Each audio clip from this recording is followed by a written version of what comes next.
Финансы в ближайшее время. Смотрим. Напоминаю, что расклад общий и может подойти не всем. Из тех, кто посмотрел. Итак, финансы в ближайшее время. Слушай, здесь прям пойдет рост. Пойдет рост, вы будете очень довольны, очень рады этому, будете прям на вдохновении. Да, и будете думать о том, как сделать больше. И так, то есть будете, возможно, искать либо новые источники дохода, либо, допустим, новые способы продаж, да. И здесь прям мне все очень нравится, здесь все хорошо.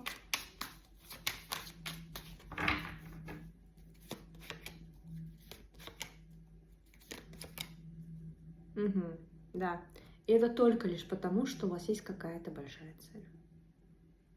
У вас есть какая-то цель и любовь к себе.